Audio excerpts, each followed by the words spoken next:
मोठ्या गाडीसमोर ऍक्सिडेंट झाला. 12च्या दरम्यान सगळं ऍक्सिडेंट झाला. तो ऍक्सिडेंट कसं झाला, काय झालं, ते 2 सेकंदाची घटना होती. त्या घटनेत अक्षरशः मी माझा भाऊच होतो लहान. आम्ही एका पाहुण्याला कॉम्प्लेक्स सोडलं गेलो. एक आणि कात्रडच्या आणि हे ओढा आहे तिथे, त्या ओढ्याजवळ ऍक्सिडेंट झाला. ओढ्यात काय दिसलं, कसं दिसलं, त्यानंतर तो ऍक्सिडेंट जो झाला त्या लेडीजला वाचवायला मी गेलो. वाचवताना आमची गाडी 2-3 टर्निंग घेऊन एक पलटी घेऊन गाडी खाली पडली. तिकडून पडल्यानंतर एक 15-20 मिनिटं आम्हाला तर काही सुधारलंच नाही. गाडी डायरेक्ट नाली, तशी एक नाली ओढ्याच्या शेजारी तिथे जाऊन पडली.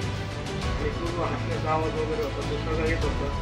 लहान भाऊ पण होता, त्याला काही दिसलं नाही. तो डायरेक्ट मला विचारलं, मला काहीच कळलं नाही झालंय काय. ज्यावेळी देवाचं नाव घेतलं किंवा ईश्वरत्ते की जय म्हणलो, त्यानंतर या आवाज सगळं शांत झाला. नंतर आम्ही गाडीतून उतरलो. गाडी जवळजवळ कमरा एवढ्या खड्ड्यात अडकली होती. ड्रायव्हर साईडचे दोन्ही चाके खाली होते असे पलटी करून.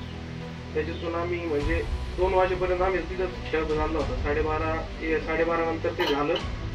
त्यानंतर जे काही असं देवाची कृपा म्हणायची की आम्हाला काही झालं सुद्धा नाही आणि कुठल्याही कोणत्या प्रकारची इजा नाही आली. गाडीला काय झालं ते झालं, पण आम्हाला वैयक्तिक म्हणून नाही काही झालं.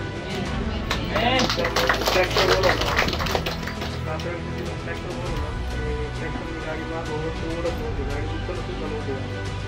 काय असेल त्यावेळेस ज्यावेळेस देवाचं नाव वगैरे घेतलं त्यावेळेस ते जे क्रॉस लावलं होतं गाडीने, क्रॉस होता आरशे, तो क्रॉस पण गायब झाला. म्हणजे आरसच गायब झाला.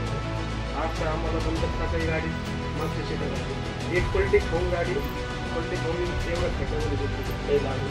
आम्हाला कोणालाच तेवढं लागलं. पण गाडीची अवस्था अशी होती ना, त्या ट्रॅक्टरला जो म्हणलं ना, तो म्हणजे याच्यात कोणी होतं ते डायरेक्ट गेलंच असतं म्हणे. म्हणजे एकदम डेडच्या म्हणजे मरणाच्या दारातून परत आल्यासारखं झालं.